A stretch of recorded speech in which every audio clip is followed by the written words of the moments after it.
I think one of the challenges to resurrecting a game like MediEvil, you go back to the original game like we did at the beginning of this. You go back to it and you look at it. You don't want to deliver like an exact replica of that original game. Right.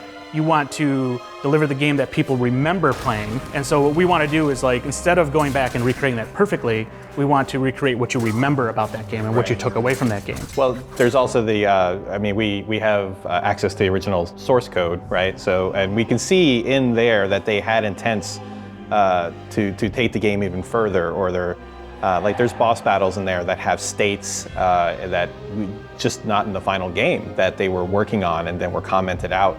So we can see what their artistic design was or what they were trying to go after. And one of the most important aspects of doing that is really walking in the shoes of the original creators. Yeah. So that's why it's almost like an archaeological project where you're kind of digging up all this material. Yeah. You're talking to the original team. You're trying to find out exactly what they were thinking, what they were feeling at the time, and you use that as a way to springboard into the new direction you want to take the game and the presentation and the feel and the mechanics. Yeah, enemies in particular were a huge challenge.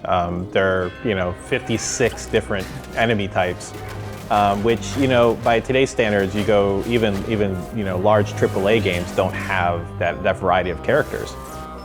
The one thing that stands out to me about MediEvil that I still remember today was when I first got to the time device level, which is this crazy level that has brains, trains, and clockwork parts, and it was just this bizarre change of pace in the game that just felt like it belonged as much as it didn't. And I really enjoyed that part of the game. And I in fact, like that level kind of opened my eyes up to that kind of design where you can just throw that weird left hook that nobody's expecting and take people on this like totally different path in a game. And that one was hands down my favorite part of the game. The Hall of Heroes is probably my favorite place in the game because it's something that alludes to a larger world that Dan lives in, and that world is everywhere.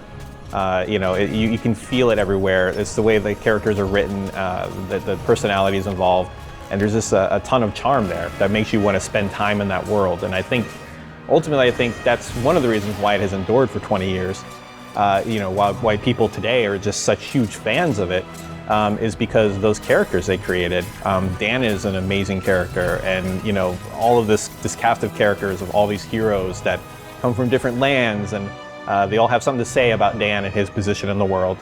I think really that to me is really having the ability to go in and interpret that and sort of build out this world and artistically was really probably been the most fun part of this entire thing.